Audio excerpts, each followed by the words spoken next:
हाय. तर आज आहे मी माझ्या माहेरी म्हणजे नाशिकला. तर सगळ्यात सुंदर शहर म्हणजे नाशिक. जर तुम्ही कुठल्या शहरातून ब्लॉग बघताय ते सुद्धा मला कमेंटमध्ये सांगा. मी आहे नाशिकमध्ये आणि नाशिकमध्ये माहिती आहे की ॲज युजुअल खूप सारा उकाडा आहे, खूप सारी गरमी आहे. तर गरमी आहे तर आपल्याला सगळ्यात पहिले काय आठवतं? कोल्ड ड्रिंक्स, आईस्क्रीम वगैरे. तर म्हटलं जरा आपण समर स्पेशल ब्लॉग करतोच आहेत. तर त्यामध्ये आज माझी सगळ्यात फेवरेट राजेशाही डिश ती म्हणजे कस्टर्ड बनवूयात. आणि तेही चुलीवरचं. कारण नाशिकमध्ये आहे त्यामुळे चुलीवरचं जेवण वगैरे वगैरे शक्य आहे. मुंबईला गेल्यावर शक्य नाही. तर म्हटलं चुलीवरचं कस्टर्ड आपण बनवूयात. तर मी सगळं साहित्य रेडी ठेवलंय आणि मी ते कुठे बनवते आपण पटकन मी तुम्हाला झलक दाखवते. आणि ब्लॉग शेवटपर्यंत नक्की बघा आणि चॅनलला सबस्क्राईब केलं नसेल चॅनलला नक्की सबस्क्राईब करा, लाईक करा, शेअर करा. भरपूर सारे कमेंट्स येऊ द्या आणि तुम्ही कुठल्या शहरातून ब्लॉग बघतात तेही मला नक्की सांगा. चला तुम्हाला दाखवते कुठे आहे मी कस्टर्ड बनवण्याची जागा.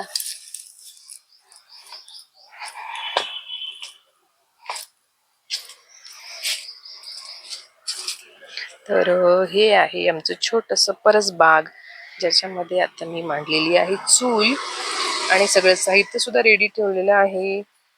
आणि चला आता लगेच सुरुवात करूया.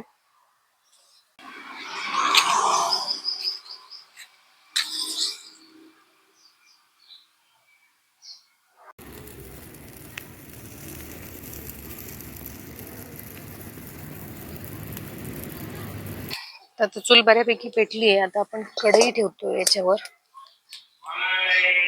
तर कढई तापली की लगेच याच्यामध्ये दूध टाकूयात उतरायला. एकदा दूध उकळलं की मग पुढची तयारी करूयात.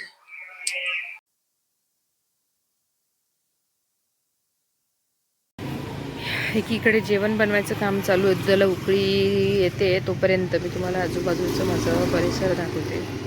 ही छोटीशी परसबाग आहे. ते थोडी थोडी झाडं लावलेली आहेत आणि ते मस्त फुलपाखरू सुद्धा फिरताना दिसत आहेत.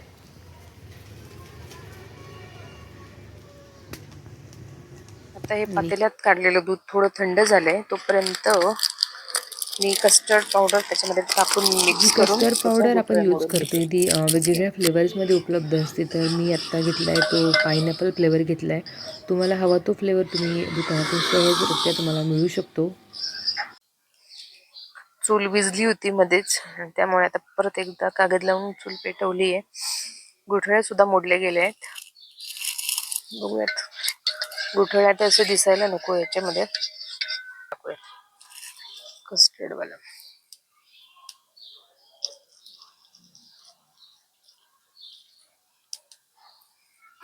आता परत एकदा दूध उकळी आणायला ठेवूयात.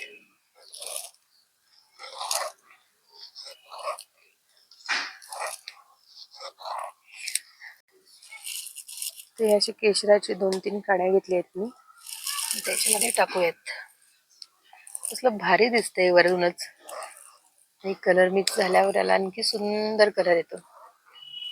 केशर मिक्स झाल्यावर सुंदर कलर याला येईल. आणि मग आपण साखर टाकूयात.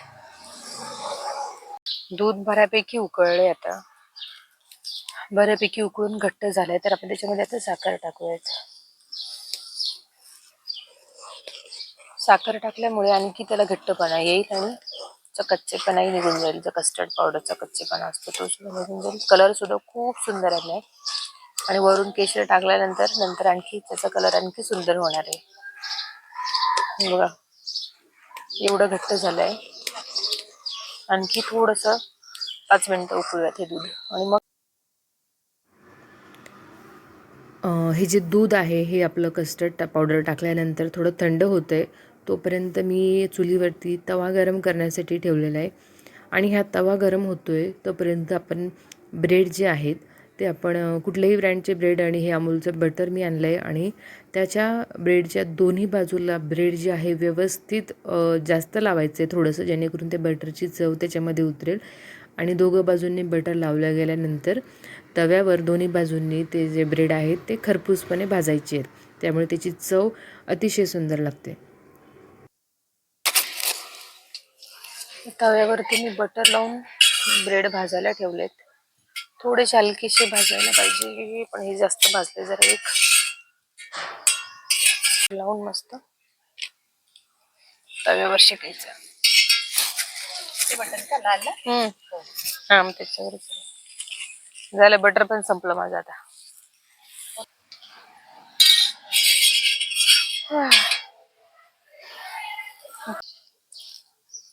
आता हे जे ब्रेड भाजून घेतले अगदी खरपूस भाजून झाले, बघा आवाजावरून कळत असेल.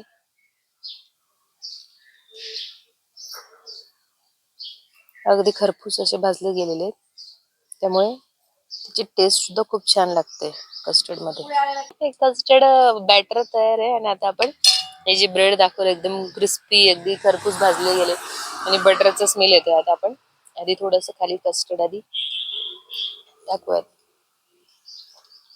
लेअर करते का? हा, जसं आपण केकला लेअर बनवतो ना, तसंच लेअर बनवून घेऊयात आधी. अजून एक लेअर कस्टर्डचा टाकू याच्यामध्ये. साखर टाकली का त्याच्यात? हा, साखर टाकली. आपल्याला जेवढं गोड पाहिजे तेवढं साखर टाकून बॅटर झाले. आता आपण लेअर करतोय ब्रेडची याच्यावरती, आणि मध्ये वाटलं तर थोडे आपण फ्रुटी फ्रुटी आणि फळं सुद्धा टाकू शकतो. तर थोडी मी आता आतमध्ये लागावी म्हणून फ्रुटी फ्रुटी टाकते. थोडं केशर टाकूया.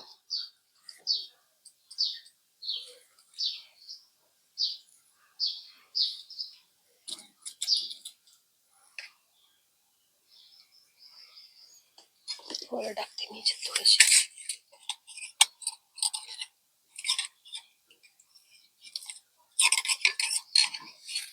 आपल्याला जे जी फळं आवडत असतील ती टाकायची याच्यामध्ये. कट करून टाकायचे का?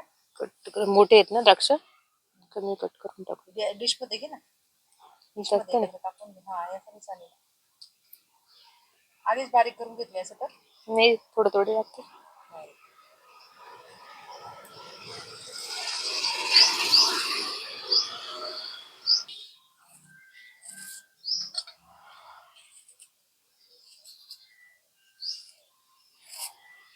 आपलं अतिशय यम्मी यम्मी कस्टर्ड मस्त झालेलं आहे रेडी. आणि आता मी ते ठेवते फ्रीजमध्ये सेट होण्यासाठी.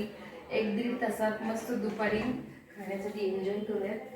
तर आता सेटमध्ये कस्टर्ड जे आहे, फ्रूट कस्टर्ड, ते आपण मस्त ठेवलेलं आहे फ्रीजमध्ये, आणि 1 ते 2 तासानंतर तर दुपारी मस्त खाण्यासाठी यम्मी यम्मी एन्जॉय करूयात. आणि उरलेलं जे कस्टर्डचं जे थोडंसं सारण आहे, सारण नाही किंवा कस्टर्ड ग्रेव्ही दुधाची जी म्हणतो आपण, ते रेडी आहे. तर त्यामध्ये सुद्धा फळं टाकून आपण ते सुद्धा एन्जॉय करूयात. तर 1 लिटर दुधामध्ये साधारणतः 4 जण खाऊ शकतात इतकं कस्टर्ड बनू शकतं. तर कस्टर्ड आपण एन्जॉय केलेलं आहे. हा होता आपला समर स्पेशल ब्लॉग.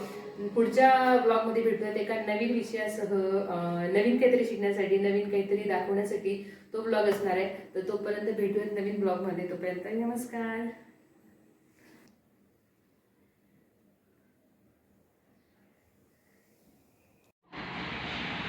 कसं झालंय? एकदम क्लास फर्स्ट. क्लास फर्स्ट का फर्स्ट क्लास? प्लस एकदम भारी. चालू आहे ना, मी चालू करून दिलं होतं. नाही काय, तुझा हात बघ बरं, बघा वरती चालू आहे. मी चालू करून दिलं होतं. कसं काय? हे बघ, याच्यावर सगळं दी चुलीचं हे बसलं. ही झाली आपली कढी तयार. एक कस्टर्ड बॅटर तयार आहे. आणि आता आपण नेहमीप्रमाणे फ्रीजमध्ये जागा नाही आहे, आणि आता आपण इथे फ्रीजमध्ये कस्टर्ड ठेवूयात. आणि 1-1.5 तासानंतर मस्त यम्मी यम्मी जे कस्टर्ड आहे ते एन्जॉय. तुझं ते बेसिक नको दाखवू, असं इकडे नाही ना. तर आता